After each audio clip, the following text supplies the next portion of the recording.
अच्छा, अपन जहां से कर रहे थे ये पेज अपना है 151। समता है सत्ता के किसी भी हिस्से में, किसी भी तरह की अशांति के बिना सभी कुछ को समान ही तरीके से स्वीकार करना। इसी के बारे में हम बराबर चर्चा करते आ रहे हैं और हम इसको वर्तमान हमारे ढांचे के ऊपर लागू करके देखना चाहते हैं। यहाँ हो नहीं सकती, क्योंकि समानता आत्मा की है और आत्मा जब चयन करती है तो चयन का कोई तो आधार होता है, उसमें वो सम होती है। चयन में वो सम है। माँ अपने बच्चों के साथ बिल्कुल समान व्यवहार करती है, पर समानता का मतलब यथा योग्य उनके साथ जिसके साथ जो करना है वो समानता हो सकती है। सारों के लिए एक ही तरीके का कपड़ा बना दूं, वो समानता नहीं हो सकती। या मैं सारों के ऊपर एक ही चीज, तो इसीलिए इक्वेलिटी, जब ये कहा जाता है इक्वेलिटी, लिबर्टी और फ्रेटर्निटी, समानता और स्वतंत्रता और भ्रातृत्व, जब इसकी बात करी जाती है तो समानता, सबको इक्वल राइट्स हैं। इक्वल हैं ही नहीं तो इक्वल राइट्स कैसे हो सकते हैं? इक्वलिटी तो आत्मा के अंदर है। इसलिए एक परिवार के अंदर भी सारों की क्षमता के अनुसार भारतीय संस्कृति ने ऐसी कभी कोई बात नहीं करी। समता का उसका अर्थ ये था कि कौन से की क्या बाहरी स्टेज है डेवलपमेंट की। आपका शरीर जो है वो अभी बच्चा है, बड़ा हो गया, बूढ़ा हो गया, या आप ज्ञान की कौन सी अवस्था में हैं, पुरुषार्थ की कौन सी अवस्था में हैं, वर्ण आपका कौन सा है। क्षत्रिय वर्ण के अंदर पैदा हुआ, उसको आप वैश्य के काम में अगर लगा देंगे, ये समता नहीं हुई। तो समता आप तब कर सकते हो क्योंकि आत्मा ही जान सकती है। इसको बाहरी तरीके से सारों के ऊपर जब लागू करते हैं तो वही सारी चीजें हो जाती हैं जो आज हो रही हैं। जो right to speech, right to ये, राइट टू ये, और ये करने के नाम पे देखो जो रक्तपात होता है या जो उसके एग्जीक्यूशन में जिस जिस तरीके की चीजें आती हैं। समता दो जनों के बीच में है। अब आप कहो भेड़िए को और भेड़ को हम समानता के अंदर रखेंगे, एक ही घर के अंदर रखेंगे, 20 भेड़ें होंगी तो भी वो भेड़िए का क्या कर लेंगी, ये बताओ। इसीलिए चाहे कोई सा भी तंत्र लिया हो आप, उसके अंदर आधिपत्य तो कुछ ही लोगों का रहता है जो भेड़ियों की जैसे हैं। भेड़ों को किसी भी अरेंजमेंट के अंदर आप रखते हो, वो भेड़िए ही उनके ऊपर राज करने वाले हैं। इसलिए ये जो बात हम जिस तरीके से जहां रखना चाहते हैं, ये वहां अप्लाई होती नहीं। कि हम कोई भी चीज को, आप चयन कैसे करेंगे? साधना में तो आपको माँ कह रही है पल पल चयन करना पड़ता है, ये चीज ठीक है, ये चीज ठीक नहीं है। तो आप कहते नहीं मेरे तो समता है, मैं इससे विचलित नहीं होऊंगा। तो विचलित कैसे नहीं होगे? चयन कैसे करोगे आप? ये चीज मेरे को माँ की ओर लेके जा रही है, ये चीज मेरे को माँ से दूर लेके जा रही है, ये तुरंत आपकी चेतना के अंदर आप पता कर सकते हैं। तो समता कैसे हुई? मतलब दो चीजों में जब तक अंतर नजर आ रहा है, वो चयन आप किसके आधार पे करते हैं? भाई या तो ये चयन है कि मेरे से इसका क्या संबंध है, तो फिर बाद में वो असम है, फिर आप साधना के दायरे में नहीं हैं। एक ये आप निर्णय इसके ऊपर है किसी भी चीज का कि आप अपने आप को, अपना फ्रेमवर्क है उसको दरकिनार करके करते हैं, इसमें माँ की इच्छा वो ऊपर रखते हैं। जब ऐसा करते हैं तो भी आप नकारात्मक समता के दायरे में ही होते हैं। चाहे आपने तितिक्षा कर ली, उदासीनता कर ली, नति कर ली, इसमें अभी तक आपको रस नहीं आ रहा। मतलब जो आप कर रहे हैं उसमें इतना आनंद आना शुरू हो गया, आपका मन और बुद्धि है, प्राण है, आत्मा है, वो सारे के सारे इतने आकृष्ट हैं माँ के कार्य से।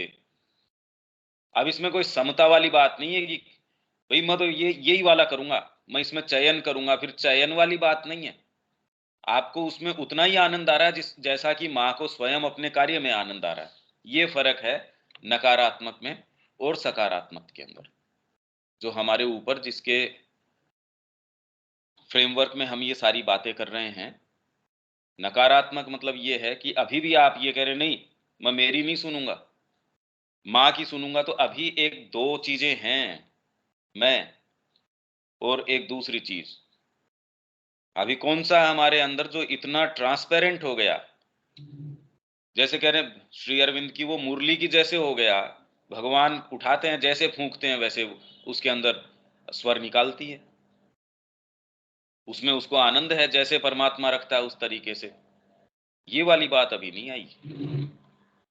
तो ये धीरे धीरे हम इस रेजोल्यूशन की तरफ आ रहे हैं कि वास्तव में इसका स्वरूप क्या हो सकता है। समता की जो हम बात कर रहे हैं, ये थोड़ा थोड़ा इसके ऊपर समत्व जो है, बाहरी भागों में कभी कहीं समता नजर नहीं आती, तो उनके साथ व्यवहार एक जैसा कैसे हो सकता है, ये बाद में भी आ जाएगा। इतनी बात तो अपने समझ में आ ही रही होगी। ये धीरे धीरे हम जैसा सोच रहे हैं वो नहीं है ये। आप कहते हैं हम शेर के साथ और बकरी के साथ समता करेंगे, उनको एक ही कमरे में रख देंगे, ये समता नहीं करी आपने, तो बकरी के साथ बेचारी के साथ जो किया सो किया। तो समता है वो आत्मा का गुण है, बाहरी भागों के ऊपर जितना वो रिफ्लेक्ट करती है अपने आप को, उतना उसका गुण उसके अंदर आता जाता है। बाकी आप तो जड़ता को समता समझते हैं, जबकि जड़ता समता नहीं है। परमात्मा ही सम है, पर सम होने के कारण वो जिसके साथ जो करता है, दुर्गा क्या करती है, असुरों का संहार भी करती है। और संहार करने के बावजूद भी हम किसी को, कोई भी संहार करता है तो भी ये हम कहते हैं उसने कृपा कर दी। ऐसी कृपा पूतना के ऊपर करी और कोई दूसरे के ऊपर की, तो उन्होंने कहा हाँ बिल्कुल ठीक बात है, ऐसी कृपा दूसरे के ऊपर नहीं। तो कृपा तो हर, उसमें कोई फर्क नहीं है, हमेशा ही किसी पे जो भी करते हैं उनका जो टच है कहीं भी वो समता ही है, समत्व रूप से। उनके अलावा कोई दूसरी चीज है ही नहीं, तो समता के अंदर कोई विभेद कैसे आ सकता है। अगर असुर हैं तो भी उनका ही रूप है, सुर हैं तो भी उनका ही रूप है। हमारी चेतना के अंदर हम हैं, हम परमात्मा नहीं है। इसलिए हम ये इस चीज का दुरुपयोग करें कि सीता को उठा के ले गया रावण, वो भी ब्रह्म है, सीता भी ब्रह्म है। अब राम जी को परेशान होने की क्या आवश्यकता है। अगर राम जी ये एटीट्यूड अपना लें, बीइंग एन अवतार, अवतार होके भी, तो ये दुरुपयोग होगा इस बात का। वहां समता नहीं है, वहां राम जी रो भी रहे हैं, सारे काम भी कर रहे हैं। जिन ऋषियों के पास जा रहे हैं वो जरूर अपने समता के पोइस, जिसको हम समता मानते हैं, उसमें बैठे होंगे तटस्थ रूप से, नहीं साहब हमको फर्क नहीं पड़ता, अब अपने यज्ञ में लग रहे हैं, हमको न परिवार से मतलब है न इससे मतलब है। राम जी को तो सारों से मतलब है, देखिए एक एक जीव से मतलब है उनको। तो अब किसको समता कहें, किसको क्या कहें। धीरे धीरे देखिए इन चीजों से हम और इसमें गहराई में जितनी चर्चा कर रहे हैं उससे धीरे धीरे प्रवेश कर रहे हैं कि समता आत्मा का गुण है। यहां तक तो ठीक है, यहां तक तो हम बात ही कर रहे थे। अब इससे आगे का पैराग्राफ, यहां तक कोई बात है क्या शब्या जी, रविकांत जी? नहीं तो हम आगे चलते हैं। अब ये कुछ कुछ हाँ ठीक है। मेरे अंदर की चित्त शक्ति और चित्त शक्ति के बाहरी संपर्कों के बीच सामंजस्य की कमी के द्वारा अशांति उत्पन्न होती है। मतलब मेरे अंदर की जो चेतना है, चित्त शक्ति है, और उसके जो बाहरी संपर्क हैं, बाहरी संपर्क के माध्यम हमारे हैं, आंख है, ये मतलब इंद्रियां हैं, मनस है, ये बाहरी संपर्कों के माध्यम है। ये आपको रिपोर्ट लेके आती है, इनसे इनडायरेक्टली आप टच करते हैं। आप वास्तव में टच करके भी टच नहीं कर रहे होते। कौन सी चीज है जो वास्तव में उस चीज को ग्रहण करती है। आपने देख लिया आपकी रेटिना के ऊपर चित्र तो बहुत हूबहू, आपकी आंखें बिल्कुल शार्प हैं, डॉक्टर से आपने दिखाया, वो कहता है आपकी आंख बिल्कुल सही है।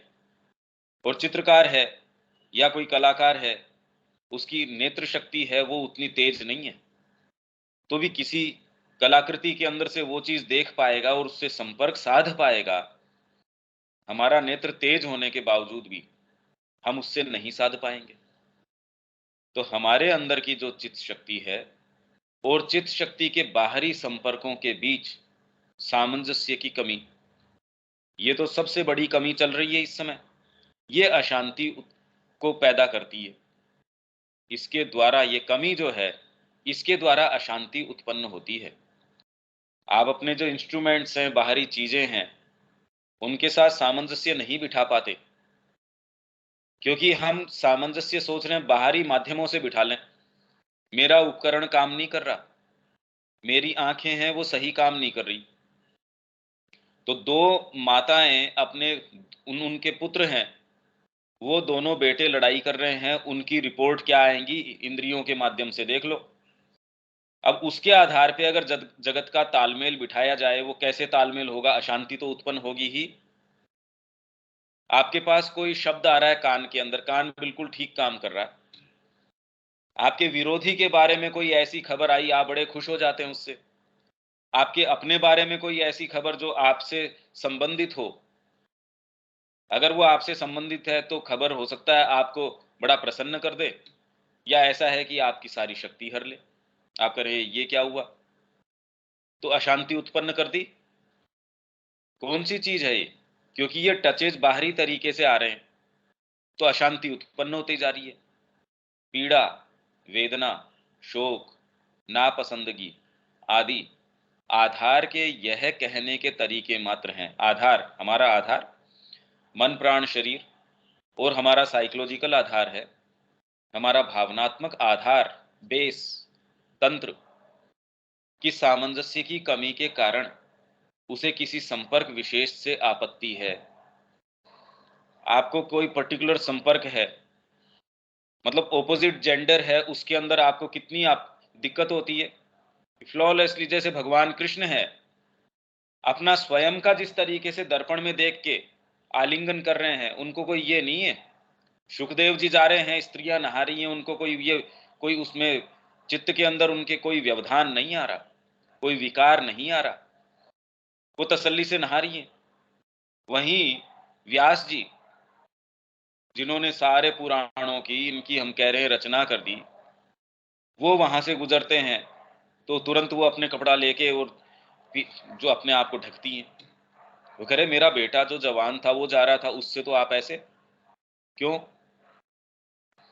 ये सामंजस्य की, आप फ्लॉलेसली आत्मा के भाव में हैं तो आपको कहीं कोई दिक्कत वाली बात नहीं है। नहीं तो एक एक संपर्क से, एक एक चीज से किसी चीज पे दृष्टि पड़ती है, आपके जीभ आपको कहे बिना ही पानी छोड़ना शुरू कर देती है। कोई दृश्य इस तरीके का देखते हैं आप, अंदर से बड़ी आपको जुगुप्सा निकल के आती है कि अरे ये क्या। कोई इस तरीके की चीज है कि गाय को काटा जा रहा है, या फिर कोई पहिए के नीचे कोई छोटा बच्चा है वो ट्रक के नीचे आ गया, या कोई किसी का एक्सीडेंट हो गया, आप में किस तरीके की एक विकार आ जाता है। इसलिए क्रोंच पक्षियों को रमण करते देख के बहेलिये ने उनको मारा एक को। इधर से इन्होंने देखा, अरे ये क्या हुआ, ये तुरंत अंदर से एक विकार आया। ब्रह्मा जी ने कहा नहीं, ये विकार है। हम ये कहें ये तो संवेदना है, यदि ये संवेदना नहीं हो तो आप मनुष्य ही नहीं हो। ठीक बात है, पर ये आत्मा की शक्ति नहीं है। इसलिए कहा तेरा सही काम क्या है? रामायण की रचना करो। आधार किसी असामंजस्यपूर्ण संपर्क को, या फिर यहां तक कि किसी सुखद संपर्क को भी सहन नहीं कर सकता, यदि वह अत्यंत तीव्र हो या दीर्घ दीर्घ समय तक हो। हमारा आधार जो है, या तो वो संपर्क असामंजस्यपूर्ण हो।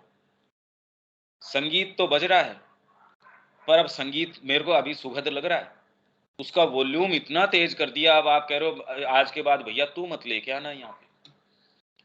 या आपको भोजन है बड़ा सुखद लग रहा है इस समय जब तक भूख है, पर आपको अब ये कह दिया कि नहीं, ये पूरा एक बाल्टी 20 किलो की है, ये भर के आपको ये खीर पीनी ही पड़ेगी।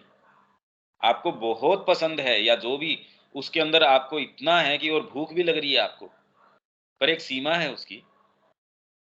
उससे ज्यादा आपको ये कहा नहीं, इससे बाद में तो पीना ही पड़ेगा। आपके चाहे मेडिकल कंडीशन भी हो जाए तो भी अब हम तो इसको पिलाएंगे, आपको उल्टी हो जाए फिर इसको पिलाएंगे। तो ये संपर्क जो है असामंजस्यपूर्ण, अभी एक सामंजस्य के अंदर चल रहा है, और हम तो बाहरी सामंजस्य देखते हैं, आंतरिक सामंजस्य। और असामंजस्यपूर्ण संपर्क, कोई व्यक्ति इस तरीके का है, आपके पास आया, आप नहीं जानते क्यों, एक व्यक्ति आपको पूरा एनर्जी से भर देता है। एक व्यक्ति ऐसा आया जो बड़ा आपसे प्रेम से बात कर रहा है, आपके लिए हेल्पफुल है, आपको कोई व्यवधान नहीं कर रहा, पर फिर भी ऐसा लगता है अरे इसके आने से शक्ति चली गई। ये असामंजस्यपूर्ण संपर्क हो सकता है। असामंजस्य तो पूरे वातावरण में फैला हुआ, ये पता नहीं किस किस तरीके के इलविल के वाइब्रेशंस हैं वो फैले रहते हैं। हेल्थ से संबंधित आपने कोई गलत चीज ले ली, क्योंकि हमको बॉडी की इंट्यूशन तो है नहीं। पशु तो इंस्टिंक्ट के कारण कोई ऐसी गलत चीज नहीं खाएगा। अगर रोजमर्रा में खाता भी है तो आज क्योंकि उसकी हेल्थ इस तरीके की है, तो एक बंदर है, पशु है, कोई भी ऐसी असामंजस्यपूर्ण एक्टिविटी करेगा ही नहीं। मनुष्य वो चीज खो चुका, इसलिए वो भोजन में अति कर जाता है। अति नहीं करता तो अपने ऊपर नियंत्रण की अति कर देता है, जिस चीज की उसको आवश्यकता है वो इनफ लेता नहीं। मेरे को जिन सॉल्ट्स की या जिन चीनी की जरूरत है या मेरे को पानी की जरूरत है, अब मैंने एक नियम बना लिया, नहीं ये नहीं करेंगे। शरीर को बेचारे को आवश्यकता है, तो मेरे को इसका अभिज्ञान नहीं है, शरीर के साथ मेरा संपर्क नहीं है, शरीर के साथ हमारा सीधा संपर्क नहीं है। कितनी जोरदार बात है ये। प्राण जो है उसके माध्यम से भड़का देता है इतनी कामनाएं। वो शरीर नहीं कह रहा, शरीर तो दुख पा रहा है उसके अंदर कि आज होटल में चल के खाएंगे, शरीर तो सुख नहीं पा रहा उसमें। शरीर कह रहा है भैया इस समय सो जा, तो उस समय सो नहीं रहे, मोबाइल पकड़ के बैठ गए, बैठे हैं उसके ऊपर। शरीर सोना चाहता है। फिर बाद में कोई हमारे सामने ऐसा विषय आया चिंतन के अंदर जिसमें मेरे को एकाग्र करना है, उस समय उबासियां आ रही है, आप कह रहे मेरे को तो नींद आ रही है, शरीर तो नहीं कह रहा है ये बात बिल्कुल भी। मन है वो उसमें लगाना नहीं चाहता, तो मन इस तरीके के रिएक्शंस पैदा कर देता है। मेरे तो इस समय पेट में दर्द हो रहा है, शरीर के नहीं हो रहा। तो हमारा अगर ध्यान दें, शरीर के साथ सीधा संपर्क नहीं है। इसलिए संपर्क नहीं होने के कारण उसके ऊपर प्राण है, अपनी ज्यादतियां करता है। मन के अपने जो तुनक मिजाजियां हैं, सनके हैं उसकी। कोई एक उद्देश्य आपने लेके, आपने कोई मूवी देखी, एकदम से कहा मैं तो इसके लिए निकल पड़ा। आपने कोई चीज ऐसी महसूस करी, आज आपने पढ़ा, आपने कहा मैं तो इसके लिए निकल पड़ता हूं। ये तो इस तरीके से जो सनके हैं वो शरीर के ऊपर लागू हो जाती है। तो शरीर अकेला नहीं, फिर बाद में ऐसा ही प्राण के साथ हमारा कोई ऐसे संपर्क नहीं है हमारा। वो हमारे ऊपर प्रताड़ना करता है, वो हमारे ऊपर राज करता है। वास्तव में उसकी जो संभावनाएं हैं, न तो हम उसको जानते, न हमारा उसके साथ कोई संपर्क, न हमारा अपने मन के साथ संपर्क है। माइंड प्रॉपर क्या है, उसके साथ संपर्क नहीं है। आत्मा के साथ तो संपर्क है ही नहीं। हमारी जो अंतरात्मा है, हमारा माइंड ही फोकस्ड नहीं होता, वो वेगाबॉन्ड है, वो घूमता रहता है इधर उधर। हमारे साथ मन होता ही नहीं, इसीलिए कितनी भी चर्चा कर लो, जैसे ही प्रश्न आता है, देखिए फोकस करने में कितना उसको दिक्कत होती है। ये कह दिया जाए कि इसका सटीक उदाहरण क्या है, तो मन एक भाग है वो कह रहा हाँ हाँ हाँ हाँ, पर वास्तव में तो वो घूम रहा है पता नहीं कहाँ कहाँ। आधार किसी असामंजस्यपूर्ण संपर्क को या फिर यहां तक कि किसी सुखद संपर्क को भी सहन नहीं कर सकता, यदि वह अत्यंत तीव्र हो। पहले आप कह रहे हैं सूखा पड़ रहा है, बारिश आ जाए। अब जब बारिश एक दिन दो दिन अच्छी भली आ गई, इसके अंदर हाहाकार मच जाता है। आप कह रहे कितनी गर्मी है, थोड़ी ठंड पड़े तो। 4 दिन 5 दिन अच्छी ठंड पड़ती है, आप कह रहे हे भगवान ये क्या है, ये परेशान हो गए। आप किसी का इंतजार कर रहे हैं, कोई प्रेमी आपका है, कितना मैं उसको मिस करता हूं, वो यदि आ जाए तो आप उसको वास्तव में, क्योंकि आपकी भावना है वो उसके साथ नहीं है, शरीर के साथ नहीं है। और अत्यंत तीव्र आपको इतने बरस से आप कोई चीज को कर रहे हैं, ये हो जाए वो हो जाए, और जब आपके सामने ऐसी कोई प्रसन्नता आए, कोई आवश्यकता नहीं है कि आप उसको कंटेन कर पाए। कितने लोग हैं ऐसी खबर सुन के, जो बहुत प्रसन्नता की खबर है, और उनके वो कंट्रोल नहीं कर पाते। आप देखते हैं किसी के बीपी एकदम तेज हो जाता है, उसको कह रहे भाई अच्छी जो इसके लिए सुखद जो खबर है वो भी इसको एकदम से ऐसे मत देना, धीरे धीरे। तो तकलीफ हम ज्यादा सहन कर सकते हैं, सुख तो हम सहन कर ही नहीं सकते, इसीलिए तकलीफ में रगड़ते रहते हैं। या दीर्घ समय तक हो, तीव्र हो या दीर्घ समय तक हो। हाँ, भोजन मेरे को भूख लग रही है, इतनी देर मैंने खा लिया। बार बार हम कहते हैं हमारे पास समय नहीं है, क्या करें, हमको ये व्यापार करना पड़ता है, रगड़ रहे हैं, सारे काम कर रहे हैं। जब कोरोना के अंदर आपको सरकार ने कह दिया लॉकडाउन है, मतलब एक सीमा के बाद लोगों ने, कुछ ने तो आत्महत्या कर ली, कुछ डिप्रेशन के अंदर आ गए, कुछ इस स्थिति तक आ गए जी, अब हम जो है विद्रोह कर बैठेंगे, हम मर जाएंगे घर के अंदर नहीं। ये तो हमने देखा है, चाइना के अंदर कितने जनों को डिटेन किया, बाहर अमेरिका वगैरह में कितने जनों को कहा जी हम मर जाएंगे, वो ठीक है, हम घर के अंदर नहीं बैठेंगे। तो ये हो जी, हमको सारे दिन काम में पीस रखा, बताओ। अरे बंद करो कभी तो। जिन जिन लोगों ने कहा हमको समय नहीं मिलता, उनके पास पूरा समय था, और उन्होंने उसका क्या उपयोग किया, अगर ये पूछा जाए तो कितना सदुपयोग किया। इनफैक्ट वो परेशान हो गए। जो लोग ये कहते हैं हमारे पास समय नहीं है, किसी कारण से उनको सपोज 4 घंटे 5 घंटे कहीं वेटिंग के अंदर इंतजार करना पड़ जाए, देखिए उनकी स्थिति कैसी रहती है। उनको पता ही नहीं कि अपने समय का सदुपयोग किस तरीके से किया जाता है, या अपने आप के साथ कैसे रहा जाता है, ये वो सहन नहीं कर पाते। घृणा, भय, संत्रास, लज्जा, अप्रिय संपर्क तो दूर धकेलने और अपना बचाव करने के आधार के प्रयास हैं, अपना बचाव करने के प्रयास हैं। किसी से भय हो रहा है आपको, अब आप कह रहे हैं नहीं ये नहीं होना चाहिए, अरे कैसे नहीं होना चाहिए? बकरी अगर भागेगी शेर को देख के, कह नहीं नहीं समभाव रखो, वो समभाव रखेगी, तुम तुरंत वो मर जाएगी। तो हमारे अपने लिए मैं बार बार आपसे ये कहता आ रहा हूं शुरू से, कि हम जिसको समभाव कहते हैं, क्योंकि समता की बात चल रही है, समभाव हम यहां नहीं रख सकते। हम जिसको समभाव सोचते हैं, आप कहते हैं विष के प्रति और अमृत के प्रति मैं समभाव रखूंगा। अब आप ये सोचिए कि वो समभाव किस तरीके का होगा। आप ये समझ पा रहे हैं कि अब इसका क्या अर्थ है, कैसे ये आवश्यकता है, क्या ये बता सकते हैं आप? ये चीज एक्सप्लेन कीजिए रविकांत जी, कैसे हमारे लिए आवश्यकता है, कैसे, कहाँ, क्या है। अब धीरे धीरे ये सब चीज समझ में आ रही है ना? जी, बहुत अच्छी तरीके। हाँ, तो अब इसमें क्या समझ में आता है वो थोड़ा आप एक्सप्लेन कर सकते हैं? मतलब आपका प्रश्न यही है ना कि जैसे कि आपने जैसे लिखा कि आधार किसी, सारी चीज़ें बहुत अच्छी हैं ये, कि जैसे कि आधार किसी सामंजस्यपूर्ण संपर्क को या फिर यहाँ तक कि किसी सुखद संबंध को भी सहन नहीं कर सकता। तो हम्म, आपने क्लियर कर दिया कि जैसे कि हमें कोई बहुत बड़ी खुशी होती है तो बहुत से लोग उसको बर्दाश्त नहीं कर पाते हैं। हाँ, उसमें हमें समता रहनी चाहिए। घृणा, भय, संत्रास, लज्जा, ये सब अप्रिय संपर्क को दूर धकेलने के प्रयास हैं। हम्म, एक्चुअली क्या, ये जो हमें जो अप्रिय लगती हैं, ये घृणा एक उसका उसी का तो रूप है कि हमें जो चीज़ अच्छी नहीं लगती उससे हम घृणा करने लगते हैं। जो चीज़ हमें अप्रिय नहीं लगती उससे हम भय करने लगते हैं, या जो हमारे पसंद की नहीं होती हम भय करने लगते हैं। तो समता कहाँ है वहाँ पे?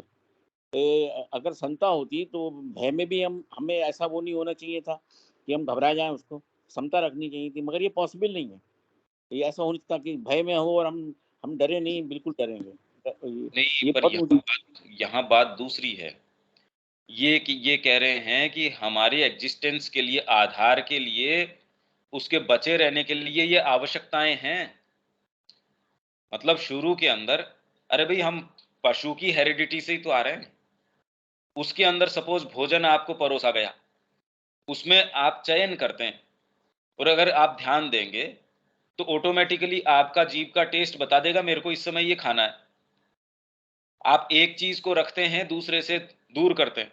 यदि आपको पीड़ा न होती, आपके पीछे सपोज कोई कीड़ा काट रहा है, या आपके पीछे आग है, आपके कपड़ों में आग लग रही है, यदि आपको उसका सेंसेशन नहीं होता, सोचिए कितनी गंभीर बात हो जाती है।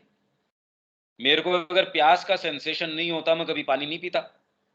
मेरे को अगर पेशाब जाने का या कोई भी जो है इस तरीके की चीज है उसका अगर सेंसेशन नहीं होता, तो मैं अपनी रक्षा कैसे कर सकता था? तो घृणा, घृणा कोई चीज से, कोई व्यक्ति से किसी कारण से आपको घृणा हो जाती है, हो सकता है वो डीपर कारण हो, जो कि मैं ऊपर आपको बता के आया हूं कि जब वो व्यक्ति आता है, यदि आप थोड़े डीपर व्यक्ति हैं, तो आप ऑटोमेटिकली अपना चयन दूसरे आधारों पे करना शुरू कर देते हैं, पर चयन जरूर करते हैं। इस व्यक्ति के संपर्क से मेरी चेतना के अंदर ह्रास होता है, आप उससे ऑटोमेटिकली एक दूरी बना लेंगे। भाई ये है ना, जिनके प्रिय न राम वैदेही, उनको छोड़ दो, उनको सारों को तजिए ताहि कोटि बैरी सम, यद्यपि परम स्नेही। चाहे आपके परम स्नेही हो तो भी उनको आपके बैरी के रूप में छोड़ दीजिए। प्रहलाद ने अपने पिता को छोड़ दिया, ब्रज वनिताएं हैं, उन्होंने अपने कंथ को, मतलब अपने जो पति है भगवान के लिए, उनको छोड़ दिया। अब ये स्थिति दूसरी तरीके की है। आप चयन इसमें भी कर रहे हैं, पर इसमें चयन आत्मा के आधार पे है। जब आप साधना लेते हैं, किस लिए ये क्यों करते हैं ऐसा? आपका बचाव है ये आपकी आवश्यकता है। अगर साधना में आप चल रहे हैं और आप ये कह रहे हैं मेरे को तो बीड़ी सिगरेट मैं छोड़ूंगा नहीं, तो आपकी अंदर की इस समय जो चित्त शक्ति है, आपका जो बाहरी संपर्क है, उसके साथ अशांति उत्पन्न कर रही है। वो नाम तो मैं माँ का ले रहा हूं, माँ के नाम से मैं ये क्या कर रहा हूं भाई, ये व्यसन कैसे कर रहा हूं मैं? तो उसके अंदर अशांति उत्पन्न हो जाएगी।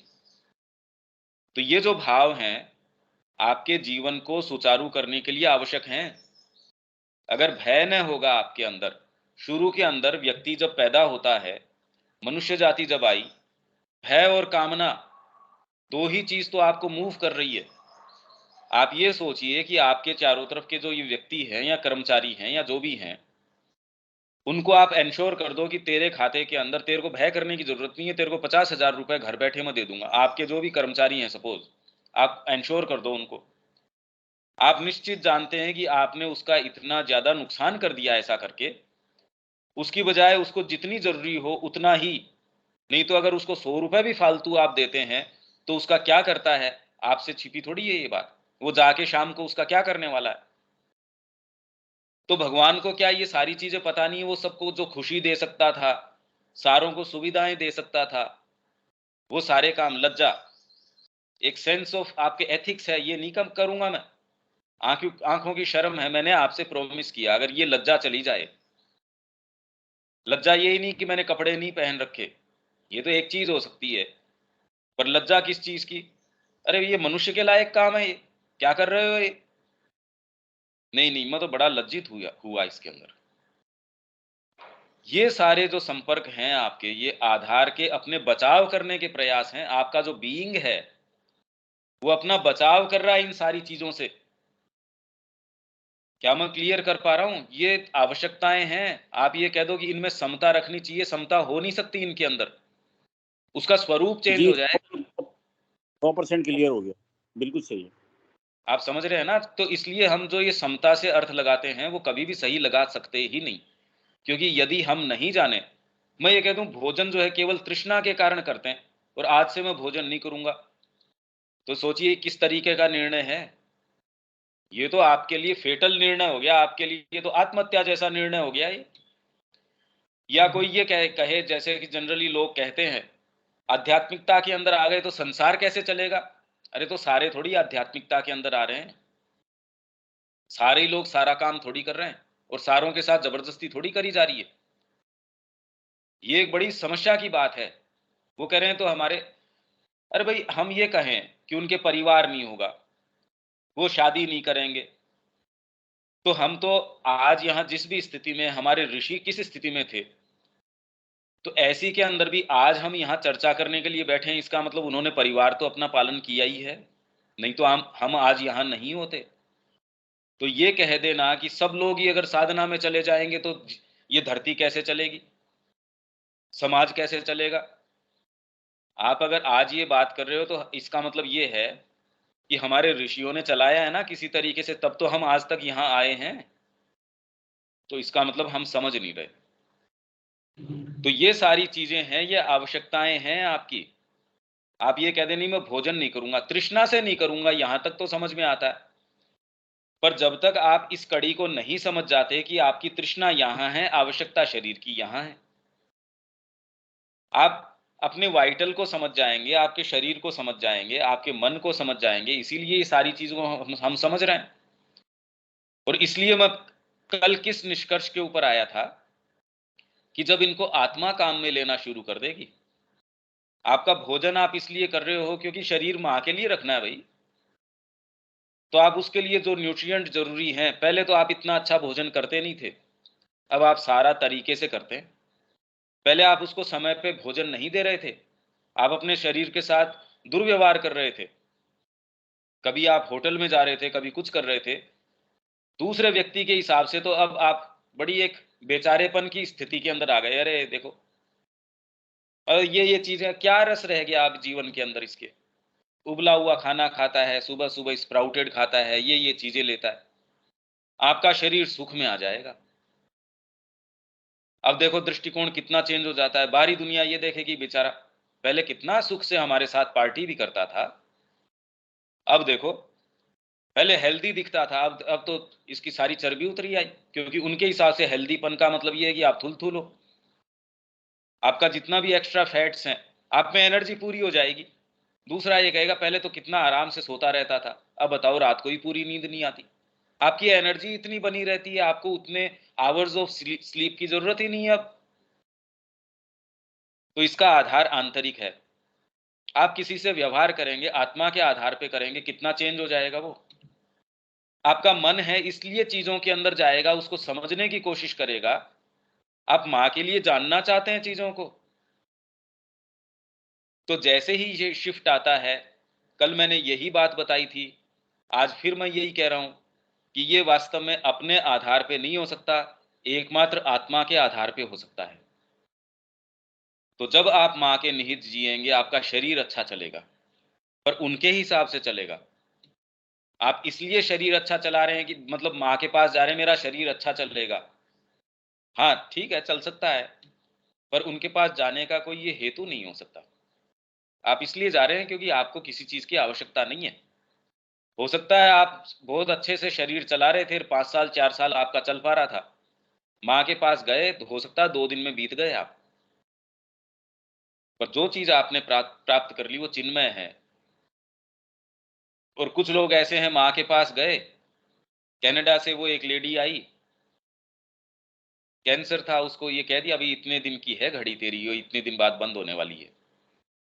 माँ के पास गई, कुछ नहीं कहा उसने। माँ ने कहा तू जाके वहां कनाडा में सेंटर चलाएगी। बाहर आके कहती है आपकी माँ को कुछ पता तो चलता नहीं है, डॉक्टर ने तो मेरी घड़ी फिक्स कर रखी है, टाइमर है, ये टिक टिक कर रहा है, इतने दिन बाद में बंद हो जाएगा। ये कह रही है तू सेंटर चलाएगी वहां जाके। बाद में जाके बरसों तक उसने सेंटर चलाया, जाके डॉक्टर को चेक करवाया, उसने कहा भी तूने कुछ न कुछ तो इलाज करवाया। उसने कहा जी मैंने तो कुछ इलाज नहीं करवाया। डॉक्टर ने कहा ये हमारी सोच समझ से परे है।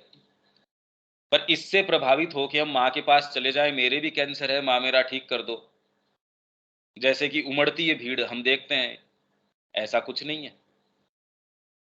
ये कड़ी बड़ी गहरी है। हम इसलिए वहां आश्रम में पहुंच गए, तो हमारे को कोई विशेष लाभ नहीं होने वाला। हाँ, और यदि आत्मा ने ये निमित्त चुना है, अगर ये कारण चुना है, आप जानते भी नहीं इस कारण को, अंतरात्मा लेके चली गई, क्योंकि आप यो जाने वाले नहीं थे, तो आपके जबरदस्ती उसने कोई रोग लगा दिया, उसने कोई ऐसी तृष्णा लगा दी या आपके भय लगा दिया। इसलिए शुरू से मैं क्या कह रहा था कि क्रिया जगदम्बा का संकल्प है, वो करती है, वो इन माध्यमों से कर लेती है। किसी को भय के कारण करवा लेती है, किसी को आप करवाते ही हो व्यक्ति से काम, किसी को लालच देते हो, बेटा तेरे को ये काम करेगा, देख ये 2 चॉकलेट तेरे लिए है। आप व्यक्ति को बाजार भेजते हो, आपको पता है भाई इसको इसकी दिक्कत है, तो आप ऑटोमेटिकली कहते हो कि ये ले 10 रुपए फालतू है तेरे लिए, ये बाजार से फट से लिया ये। अब उसके 4 में भागा भागा जाएगा, भागा भागा आपके लिए ले आएगा। एक व्यक्ति ऐसा है जो आप कह रहे हो ये तो बिल्कुल मेरा वफादार है, तो कोई दिक्कत ही नहीं है उसके अंदर आपको। उसको तो आप ये कहते हो देख इसके सौदे के पैसे तो इतने, पर एक काम करना उससे बार्गेन कर लेना, इतने पैसे बचा के लिया ना। आपका व्यवहार ही आधार के हिसाब से कितना बदल जाता है, व्यक्ति के हिसाब से आपका कितना व्यवहार बदल जाता है, तो परमात्मा आपके आधार को देख के क्या नहीं करेगा? आपके फ्रेमवर्क के हिसाब से सारे जगत का तो देखो आप कैसा पिक्चर बनाते हैं, और करता पत्ता पत्ता वही काम करता है जो माँ का संकल्प है। कैसे? इन सारी चीजों को उपयोग में लेके। तो ये जो चीजें हैं हमारी आवश्यकताएं हैं, आप इससे भाग नहीं सकते जब तक आपका शिफ्ट चेंज नहीं हुआ। आपके पांव अभी यहाँ हैं, ये वाले उसके नीचे की मिट्टी हट जाएगी, आप गिर जाएंगे। तो जब तक आप अपना स्टैंड माँ के ऊपर नहीं लेते, किसी स्तर के ऊपर, जब तक अंतरात्मा ने अपना स्टैंड नहीं ले लिया, तब तक आप कर नहीं सकते ये। चर्चा कर सकते हैं, चर्चा में क्या जोर आता है कि चर्चा अगर करनी है तो मैं सारी चीजें जो विश्व की है वो धरोहर आपके नाम कर देता हूं, इसमें जोर भी क्या आता है? पर जोर जिसके अंदर आता है वास्तव में उसके अंदर आता है। तितिक्षा का अर्थ है सहन करने की शक्ति। तो ये तो ऊपर हमारा गया क्या? तितिक्षा नहीं, तितिक्षा तो अब ये आई है, पर ये बता रहे हैं ऊपर एक फ्रेमवर्क बता रहे हैं। तितिक्षा है सहन करने की शक्ति। आप अप्रिय स्पर्श को सहन करते हैं स्वयं उससे पीछे खड़े होकर, एक अवलोकनकारी मन के साथ, मतलब दृष्टा भाव के साथ कि हाँ मैं इससे पीछे खड़ा होकर देख रहा हूं, और आधार को उसे सहन करना सिखाते हैं। व्यापार में आप सिखाते हैं, भाई क्या करें, आज मेरे को व्यापार के कारण सुबह जल्दी उठना है। माँ का अगर सेशन है उसके लिए, अरे भाई सुबह जल्दी आप रोज उठते हो, परिवार में भी दिक्कत होती है, व्यापार में भी दिक्कत होती है, पर जिस कारण आप कर रहे हो उसमें तो पीस ही रहे हो, पर वो आपको तकलीफ नहीं दे रहा। आप सारे समय लज्जित हो रहे हो अपने परिवार के अंदर, आपकी वाइफ आपके साथ क्या व्यवहार कर रही है।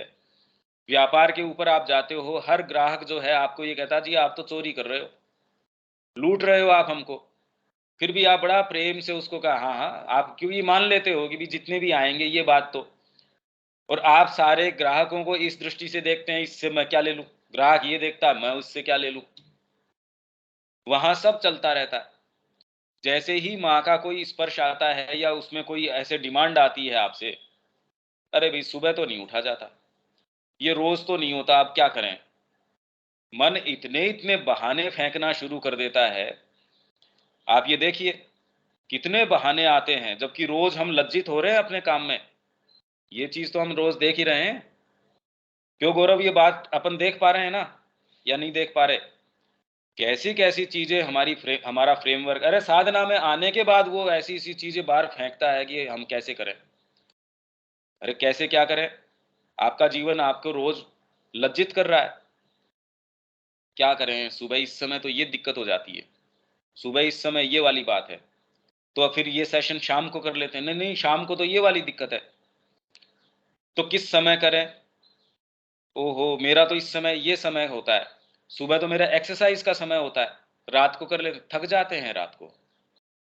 आप करना चाहते हैं, नहीं नहीं बहुत करना चाहते हैं। अब दलीलें देख लो आप मन की, ये हम रात दिन इन दलीलों से, जो एक्चुअल में करना चाहता है हम इसको रोज इसको फेस करते हैं, ये सारे, और दिखता स्पष्ट दिखता है, पर आप इसको सामने वाले को हाँ हाँ तू ठीक कह रहा है। कौन कहता है ये बातें? हमारा मन सारे समय यही कहता रहता है। तो तितिक्षा क्या कहती है? जब आप इस भाव में आते हैं, उसको आप दूर खड़े होके, ये किस किस तरीके के बहाने करता है। पहले तो आपका शरीर है, जो अप्रिय स्पर्श है उसको सहन, नहीं नहीं ठीक है सहन कर ले इसको चुपचाप। तो जीवन में आपके बड़े जो लोग हैं वो क्या कहते हैं, जो जितना सहनशील व्यक्ति है, तो सबसे ज्यादा जो मजबूत लकड़ियां हैं वो उतना ही लंबा समय खाती हैं। ये प्रोवर्ब है ना, ये कहावत है। जो सबसे अच्छी इमारती लकड़ियां हैं वो सबसे लंबा समय खाती हैं। तो ये बात आपके जीवन में आपको सिखाई जाती है कि सहन करो बेटा, आप अगर जितना ही मजबूत आपको बनना है उतना आप सहन करो। जीवन में तो ठीक है, सहन करने का अर्थ क्या है, पर वो ये नहीं कह रहा परिवार छोड़ दे, सहन कर जा जंगल के अंदर। जबकि राम है, कृष्ण है, इनको जंगल के अंदर भेज दिया, चलो अपना महल छोड़ो और वहां चलो। नहीं तो क्या महल के अंदर वो अलग से अपना एक गुरुकुल नहीं बना सकते थे? चलो।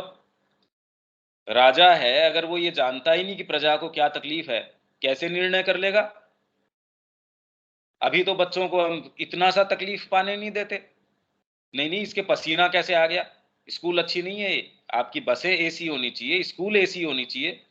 इनफैक्ट उसके नाम से तो हम पोस्टर लगा के और फीस बढ़ा लेते हैं, और लोग भी उसके अरे इसके अंदर इतनी अच्छी फीस है, क्यों? एसी है भाई, मेरा बेटा एसी के अंदर जाता है। सत्यानाश कर दिया आपने उसका। कुछ दूसरे उसकी अति कर देते हैं, सारे समय उसको काम में लगाए रखते हैं, रगड़ते रहो, उससे बच्चे का नेचुरल जो बैलेंस है वो बिगड़ जाता है। अगर इसको पढ़ के आप सीरियसली ले लो और आपके पास तराजू नहीं है तोलने का, क्या तो आप इस अति के ऊपर चले जाएंगे, क्या इस अति के ऊपर चले जाएंगे, और या फिर अगर इसकी समझ नहीं होगी तो आप जैसे है मैकेनिकली चलते रहेंगे। इसके बाद आती है उदासीनता। उदासीन का अर्थ है उद आसीन, जैसे मैंने पहले कहा था, ऊपर आसीन, स्थित रहना, चीजों से ऊपर स्थित हो गया। उदासीनता है तटस्थता। पुरुष का इन संपर्कों से बहुत ऊंचाई पर आसीन होना। पुरुष आपके अंदर है, प्रकृति क्या कर रही है? पुरुष सबसे पहले एक भाव अपना लेता है, साक्षी। इसलिए गीता कहती है सबसे पहला भाव है साक्षी। धीरे धीरे आप साक्षित्व करते हैं चीजों का कि अरे ये मेरी प्रकृति तो बेवकूफ बना रही है मेरे को। जब मैं अध्ययन करने जाता हूं तब कहती है पेट में दर्द है। यही मैंने जब मोबाइल लेके देखना शुरू किया उस समय तो इसने कोई ऐसा बहाना नहीं बनाया।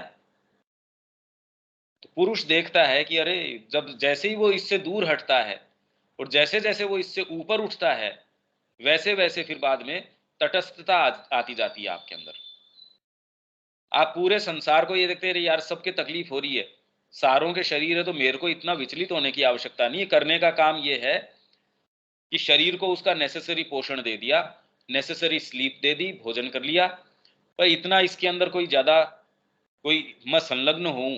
करने का काम तो यह है कि जीवन को सच्चाई से जीना है, तो भी मां के प्रति मैं ओपन हूं, श्री अरविंद को की वाणी को समझूं और जितना कर पाऊं उतना करूं, इसमें कोई शर्म नहीं है। भैया आप ये देख रहे हैं कि माँ कितना तरीके से ऐसे लोगों का भी कुशल क्षेम कर रही है जो जंगल के अंदर ऐसे ऐसे स्थान के अंदर उनकी रक्षा कर रही है, ऐसे ऐसे भीड़ों के अंदर, ऐसे टेम्परेचर्स के अंदर, माइनस के अंदर भी यदि उनकी रक्षा कर रही है, इसका मतलब तो कोई ऐसा मैकेनिज्म है जिससे आपको चिंतित होने की आवश्यकता नहीं है। इनफैक्ट हम ये देख रहे हैं कि परमात्मा के निहित जिसने अपना दे के बिल्कुल आराम से आ गया, एटलीस्ट कम से कम भारत के अंदर तो उसको बहुत अच्छा तो भोजन मिलता है, बहुत उसको सम्मान मिलता है। उसको खुद के परिवार में इतने जन नहीं थे जितने उसके पास आश्रम में आ जाएंगे। अभी तो उसके पास परिवार के अंदर भी हमेशा घर्षण रहता है। एक तालमेल बिठाते हो, स्त्री है पुरुष के साथ तालमेल संभाव बिठाती है, पुरुष कहता है मैं इसके लिए तालमेल बिठा रहा हूं, आप कॉम्प्रोमाइज के तरीके का करते हो, शरीर के साथ एक कॉम्प्रोमाइज के तरीके का करते हो। वहां कॉम्प्रोमाइज नहीं है, वहां तो पूरा आनंद लेते हो आप। तो जैसे ही ये भाव आपके अंदर कौन अपनाता है, ये जब आपकी चेतना मतलब बेसिकली आपका जो पुरुष पार्ट है वो जब उसमें शिफ्ट आना शुरू होता है, इन संपर्कों से बहुत ऊंचाई पर आसीन होना और इन पर कोई ध्यान नहीं देना कि वे क्या हैं। ध्यान नहीं देने का मतलब नहीं है कि आप ध्यान जाता नहीं। भाई आपकी जेब के अंदर अगर 2 रुपए पड़े हैं, क्या ध्यान जाएगा आपका? वही आपकी जो लिमिट है, जितना आप सहन कर सकते हो उससे ज्यादा आपके उसके अंदर पड़े हैं ड्रॉवर के अंदर, तो आपको यह रहेगा कि भाई इसको बचाना। पुराने गले सड़े कोई 10-5 नोट पड़े हों आपके पास, कोई 5 या 10 रुपए के, आप क्या ताला लगा के जाओगे उसके के पड़ा रहने दे यार, कम से कम ठीक है छोड़ दे। वहीं आप डिपेंड करता है कितनी की आपके लिए कीमत है, किसकी क्या कीमत नहीं है। नति इसके बाद आता है। यह ईश्वर की इच्छा के प्रति नत होने का भाव है, जिसमें सभी संपर्कों को स्वयं ईश्वर के स्पर्शों के रूप में माना जाता है। पर इसमें आप ध्यान ये दीजिए कि यदि हम देखें तो नकारात्मक समता का जो तालिका है उसमें दिया गया है नति को, हालांकि इस वाले भाव तक तो हम पहुंचते ही नहीं। मतलब इसको नकारात्मक, इसमें नकारात्मक मतलब ये नहीं है कि नेगेटिव, निष्क्रिय तरीके की, सक्रिय नहीं है अभी ये। तो ये ऐसा क्या है इसमें? इसके बाद नति, जो ईश्वर की इच्छा के प्रति नत होने का भाव। आपका बेटा है, असमय है, वो प्राण त्याग कर दिए, आप उसमें ज्यादा ऊपर नीचे नहीं हो रहे। माँ ने किया वो बिल्कुल ठीक ही किया है, हाँ, तकलीफ आपको हो रही है, पर आप नत हैं माँ की इच्छा के प्रति। पर इसके अंदर अभी भी आपकी इच्छा, माँ की इच्छा, विभेद है। जब ये पता लगना ही और धीरे-धीरे आप ये कि अरे माँ की इच्छा क्या, विवेकानंद जी ये थोड़ी कह रहे हैं मेरी इच्छा परमात्मा की इच्छा, या रामकृष्ण जी ये थोड़ी कह रहे हैं उसकी इच्छा मेरी इच्छा। फिर बाद में आप ये कह रहे हैं मेरी, मैं। आप अपने डिसीजंस लेते हैं ना, जैसे अपने व्यापार के लेते हैं। माँ जब आपको पूर्ण रूप से अधिकृत कर लेती है, आपका अधिग्रहण हो जाता है जब वो पूरे तरीके से, तब वो अपने आप को असर्ट करती है। उसमें ये कोई भाव नहीं कि हाँ हाँ माँ, मैं माँ का सेवक हूं, बिल्कुल नहीं। इसीलिए अवतार तत्व का जब वर्णन कर रहे थे तो श्री अरविंद कहते हैं कि चैतन्य महाप्रभु है, उनका केस बड़ा विशिष्ट तरीके का है। जब वो भक्त के भाव में है तब वो बिल्कुल दैन्य भाव में है, बड़ी दीनता है कि मैं तो उनका दास हूं। और जैसे ही उनके अंदर वो ईश्वर भाव आ जाता था तो उनकी माँ भी आके प्रणाम कर रही है, शची देवी उनको आके प्रणाम कर रही है, तो डांट रहे हैं कि तू भक्तों के साथ ऐसा दुर्व्यवहार करती है, तू तो वैष्णवों का अपराध करती है। तो माँ ने भी प्रणाम करके क्षमा मांगी उनसे। ये ईश्वर भाव है। 7 प्रहर उनके, ये जब वो सप्त प्रहरिया भाव, एक प्रहर 3 घंटा का अगर माने, 21 घंटे तक ये भाव रहा। सबने उनको जो भोजन करवाना था सारे ले आए, पूरे नदिया के अंदर जो लोग थे वो सारे ले आए उनके पास, जो जो वहां कुछ जो उनको खिलाना था, जो उनका अभिषेक करना था, सब जितना मन था सबने सब कर लिया। और 21 घंटे बाद के अंदर बाद में उनसे प्रार्थना करी, साहब ये उससे पहले ही करी, अब हमसे सहन नहीं होता, तिरोहित कीजिए इसको, ये भाव अपना संवरण कीजिए, पीछे लीजिए। यही अर्जुन के साथ हुआ। जब उसको विश्वरूप दर्शन करवाया गया तब वो कांप उठा, उसने अपनी प्रार्थना वगैरह सारी करी, तब वो रूप जो है वो तिरोहित हुआ। तो जो ऊपर हम पढ़ के गए हैं, वास्तव में ये जो जितनी प्रार्थनाएं करते हैं, मेरे को ये दिव्य दृष्टि मिल जाए, मेरे को ये मिल जाए, माँ ने किसी को दी, उसका जो ईगो है तो उसको ये यूनिवर्सल कॉन्शियसनेस यूं दिखने लग गई। तो जापानी था, उसने कहा अरे मेरा राजा तो मेरे को एक बिल्कुल तुच्छ सा व्यक्ति, एक सामान्य व्यक्ति लगना शुरू हो गया। नहीं नहीं, हम अपने राजा को इस दृष्टि से नहीं देख सकते, नहीं तो जिस तरीके के मेरे संस्कार है मेरे को अपनी हत्या करनी पड़ेगी। तो इसलिए हम ओपन नहीं होते इन चीजों के प्रति, ये हमारी सेफ्टी है। अभी समता, इन चीजों की बातें बातें हम कर रहे हैं, पर एक्चुअल में इनका जो स्वरूप है, हमारा फ्रेमवर्क इसके लिए तैयार नहीं है। तो ये हम आ गए नति के अंदर कि ईश्वर की इच्छा के प्रति नत होने का भाव। सारों के ये अंदर ये भाव है कि हम तो इच्छा इच्छा ईश्वर की के प्रति नत हैं, पर एक्चुअल में ऐसा कुछ नहीं है। ये हम अभी समझ ही नहीं पा रहे इसको, जिसमें सभी संपर्कों को स्वयं ईश्वर के संपर्कों के रूप में माना जाता है।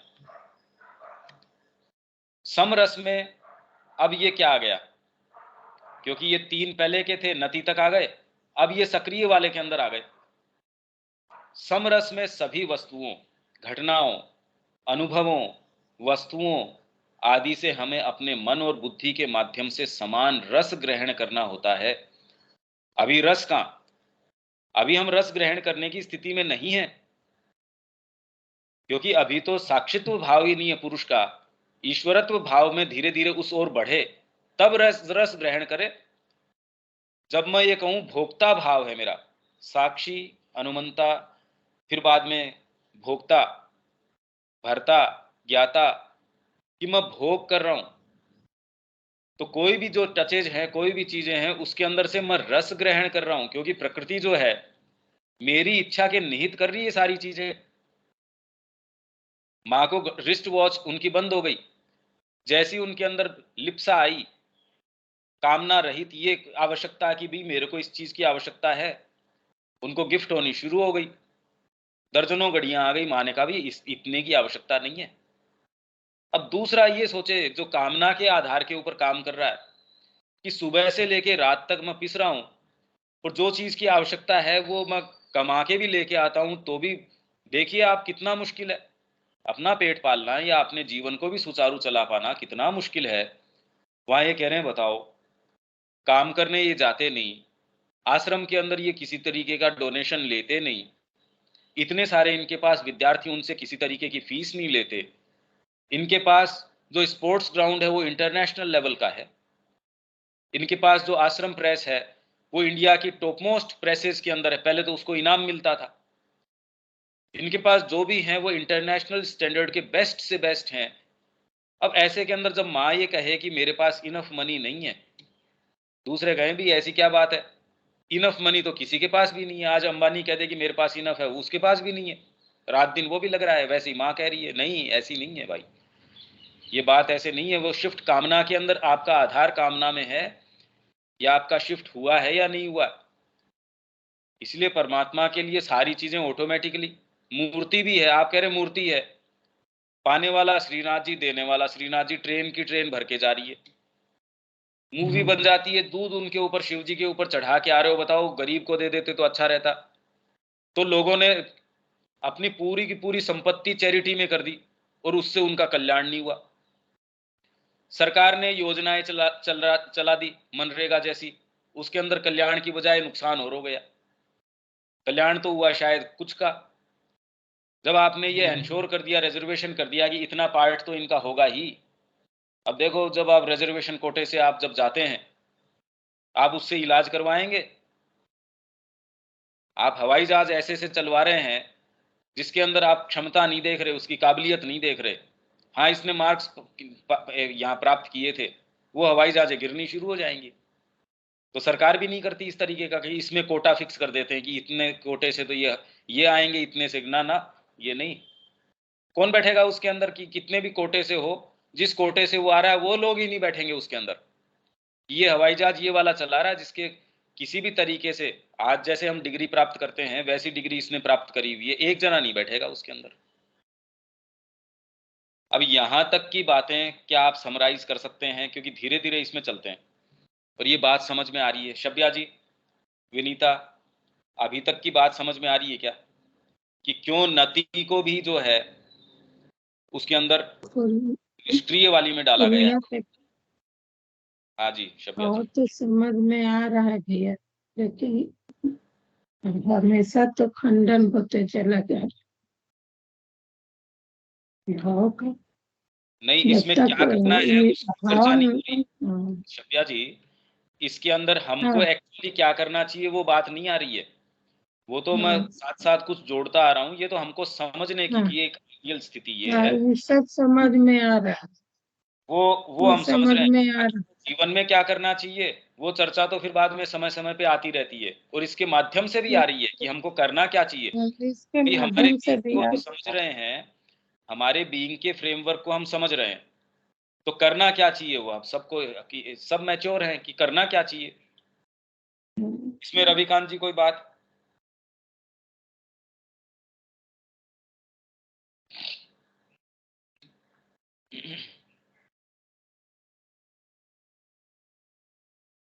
विनीता, कोई चीज है क्या इसमें, या क्लियर होता आ रहा है? अभी धीरे नहीं, धीरे हम पढ़ रहे हैं। हाँ कोई जी बात रवि, नहीं, ठीक है, कोई बात नहीं। ठीक ठीक है, आगे चलते हैं इसके अंदर। इसमें दीपक कोई रिफ्लेक्शन है क्या, या अब थोड़ा थोड़ा क्लियर हो रहा है? क्योंकि हम मानसिक रूप से जो समझ रहे थे वैसा ये संभव ही नहीं है, और जो असमता हमको नजर आती है वो आधार की सुरक्षा के लिए आवश्यक है, वो आवश्यक है हमारे लिए। भय है, घृणा है, शीतोष्ण है, यदि हम इसी स्थिति के अंदर ये कोशिश करें, हम इसकी प्रैक्टिस कर लें, ये न तो हमारी प्रकृति होने देगी और न हमारे लिए सही है। क्योंकि हमको चयन का एक सेंस दिया गया है, माइंड दिया गया है, शरीर दिया गया है, शरीर के हिसाब से चयन करोगे, आपकी भावनाएं हैं उसके हिसाब से चयन करोगे। साधना भी अपना लेते हो तो पल पल का चयन है, ये चीज मेरी चेतना को ऊपर लेके जाएगी, ये मेरी चेतना को ह्रास करेगी, नीचे लेके जाएगी। बाहर से देखने में आपको पता ही नहीं चल सकता कि ये वाला एक्ट आपकी चेतना जानती है। ये हम धीरे धीरे ये सारे डिस्कशन को बार बार पॉइंट बनाएं और अगर मंथन करें तो हम वास्तव में अपने अंदर कोई रेजोल्यूशन इसका ला पाएंगे। हम कोई निष्कर्ष पे एक एटलीस्ट कम से कम इस ये जो मुद्दा है ये समझ पाएंगे। इसमें कोई बात है क्या दीपक?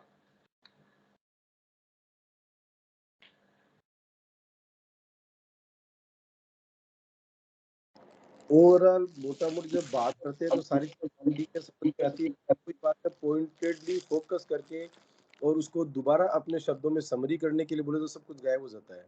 हाँ, यही तो मैं इसलिए तो कोशिश कर रहा हूँ, मैं यही कोशिश कर रहा हूँ। बोलते कि हाँ हाँ हाँ हाँ गर्दन गर्दन हाँ हाँ समझ में आ रहा समझ में आ रहा, लेकिन जब उसको पॉइंटेडली दोबारा रिपीट करना उसी चीज को, तो हाँ, जब मोटा मोटी कुछ चीजें समझ में आती है कि समता का क्या मतलब हो सकता है, क्या चीज हो सकता है, लेकिन उसको क्योंकि जब तक वो डेली रूटीन में अप्लाई नहीं होता तो बड़ी समस्या वाला काम है ना। नहीं ये तो ठीक बात है ही। मैं तो ये कह रहा हूँ कि इसको समराइज भी करना हो ना, हाँ तो संभव नहीं तो होता। पता चलता है कि नहीं हम वास्तव में समझे नहीं, और समझे हैं तो वो शेड का फर्क पड़ता है, मतलब उसमें पता चल जाता है। ये तो इम्पोर्टेंस है ही इस बात की, निश्चित रूप से। तो अभी एटलीस्ट कम से कम अब हमने रिपीट किया इसको, ये सम रस पॉजिटिव में क्यों डाला गया है इसको, और उन तीनों को नेगेटिव के अंदर क्यों डाला गया है। अब ये वाला नया तो हम नहीं अब इसको शुरू करेंगे, पर ये निश्चित ये पक्की बात है। इसीलिए मैं कहता हूं कि अपने इसमें मेन पॉइंट्स जो हैं जब तक हम नहीं बनाएंगे, तो जैसे बहता पानी है, मैंने जब तक कोई चीज स्थापित करनी है, जैसे उसमें पुल बना रहे बहते के अंदर, तो कैसे बनाते हैं वो अगर उसमें आप थोड़ा सा आज डाल आए, थोड़ा सा कल डाल आए, तो आज जो भी सामान डाल के आए हो पता चलेगा कि वो तो बह गया आपका।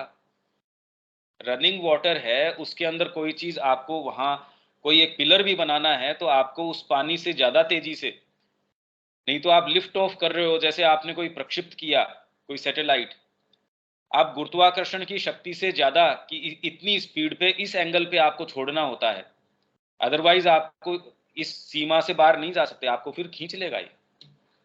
तो वैसे ही हमारे जो मैकेनिकल नेचर है, जब तक उसको तोड़ने के लिए आप गंभीर तरीके से सर्टेन एफर्ट नहीं करते प्रतिदिन, तो प्रकृति तो रोज आपको, भाई जैसे मैं बैठा हूं, गुरुत्वाकर्षण की शक्ति है, धीरे धीरे धीरे धीरे मेरे को ऑटोमेटिकली नीचे की ओर खींच रही है। तो हम ये हमको सिंबॉलिकली ये दिखा रहा है कि सारी चीज आपको नीचे खींच रही है। आपकी यांत्रिक प्रकृति है, एक दिन एस्पिरेशन से पूरे आप उद्दीप्त हैं, रात को सोते हैं, दूसरे दिन वो चीज गायब। तो डेली हमको ये चीज मांझने की, इसमें एफर्ट करने की आवश्यकता है। और ये बात क्या है, इसको क्लैरिटी लाने की जरूरत है। अब कितनी बात ये करने से, जैसे रविकांत जी ने वो चीज कही, उससे कितना कल कितनी क्लैरिटी आई। उन्होंने एक उदाहरण दिया कल, और उसके अंदर मैंने कहा ये देखो हमारे सामने ये चीज ये है। जब हम उसको क्रॉस क्वेश्चन करते हैं, पहली चीज इसमें ये है कि हाँ हाँ करना तो बंद कर दें पहले तो। हाँ मेरे को इस चीज का अनुभव है, हाँ मेरे को समता का भी अनुभव हो गया। जब अब सुप्रामेंटल की बात करते हैं, उसका भी हम चित्रण करने की कोशिश करते हैं, और हमारी वस्तु स्थिति क्या है, वो ये जो है सो है। पहले तो सारी चीजों को स्वीकार जो करना है वो बंद करें, और उसके ऊपर प्रश्न चिन्ह करना शुरू करें, है भी या नहीं है, क्या मतलब हुआ इसका, समता प्रैक्टिस करनी चाहिए या नहीं चाहिए।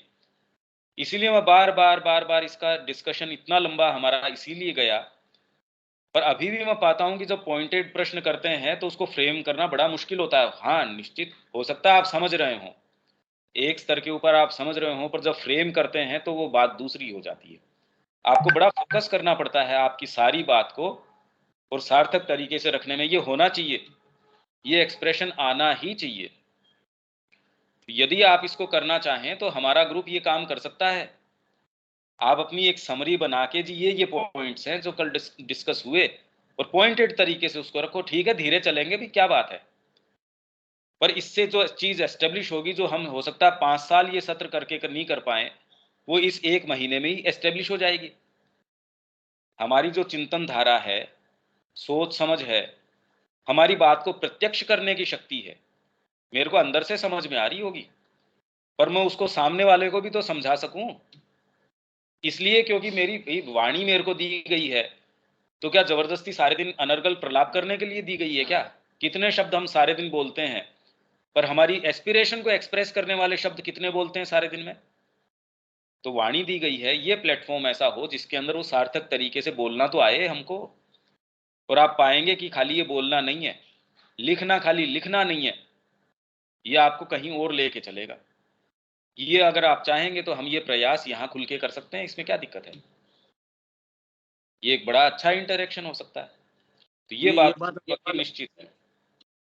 मैं आपकी बात से पूर्ण सहमत हूँ कि हम हाँ कह भी रहे हैं और कुछ समझ में भी नहीं आ रहा है। हकीकत यही है कि अभी तक इतना ज़्यादा कन्फ्यूजन क्रिएट हो गया है कि एक तरफ तो हम कह रहे हैं कि हम सारा काम माँ करेंगी और हमें कुछ नहीं करना है। एक तरफ अभी मैंने आगे पढ़ा तो हमें नहीं है। तो वास्तव में आपकी बात बिल्कुल कड़वी और सच है कि चाहे कितने दिन लगे, मगर हम किसी नतीजे पे तो पहुंचे कि इतने 4 दिन से समता पे हम डिस्कस कर रहे हैं। मगर मैं समझता हूँ मेरे साथ नहीं, शायद सभी साधकों के साथ जितने 8 लोग 9 लोग बैठे सुन रहे हैं, ये रादर मोर और लेस सबके साथ ये दिक्कत होगी। अभी कंफ्यूज सारे होंगे, ये पक्का समझ लीजिए। कोई बड़ा महाज्ञानी नहीं बैठा है यहाँ पे। ठीक है। आप समझ रहे हैं। तो हमें अगर हमारे ऊपर माँ की कृपा हो जाए या हम इस चीज को समझने की कोशिश करें, चाहे भले चार हमारी सुबेरे और लग जाएं, मगर हाँ, इसकी जड़ में तो पहुंचने की कोशिश करें कि आप इतनी मेहनत कर रहे हैं, इसमें हाँ, है क्या, कहानी हाँ, क्या है। हाँ, और इस चीज ठीक की बात है। इसके अंदर हमारे अंदर तड़प होनी चाहिए हाँ, कि इतना हम समय और वो सब खराब कर रहे हैं और नतीजा 0 अगर आ रहा है तो फिर हमने हाँ, करा क्या, कुछ भी नहीं करा। निश्चित, बिल्कुल, यही बात है। और 4 सुबह लग जाएगी तो भी क्या, हमको तो जब तक साँस है तब उतनी सुबह तो हमको बितानी ही पड़ेगी मजबूरन भी। हाँ जी, हाँ जी, हाँ जी, यही तो चीज। उनको आनंद में क्यों नहीं बिताएँ? आनंद तो आ ही रहा है, पूरा साहब पूरा आनंद आ रहा है। मगर निश्चित, तो हम सुबह 6 बजे उठते ही क्यों? आनंद है तो तभी तो एक भी क्लास अब तक मिस नहीं करी है। ये तो ठीक, पक्का है। सही बात है एकदम। बिल्कुल, आप आनंद है इसीलिए तो सब लोग उठ रहे हैं। लेकिन लेकिन जहाँ तक विश्लेषण हो रहा है उसको भूल नहीं पा रहे हैं। अपना सही ऑपरेशन तो डेली हो रहा है, सही है, बिल्कुल, अपना बिल्कुल। ऑपरेशन तो डेली हो रहा है, लेकिन उसी के आधार पर दूसरा का कर नहीं पा रहे हैं। ठीक है, हम इसके अंदर कल हमारी चर्चा को फिर से लेते हैं और इसमें हम ये चाहेंगे कि और खुल के इसमें डिस्कशन करें, अपने पॉइंट्स बनाएँ और इसमें डिस्कशन करें। जो भी समरी है, कल हमने ये पढ़ा, अपने-अपने शब्दों में भी समरी कर देंगे तो आप पाएँगे कि इससे बड़ा हमको लाभ होने वाला है और इसमें चर्चा और खुल जाएगी। ठीक है, हम इसको यहाँ छोड़ देते हैं। जय ठीक श्री है भैया।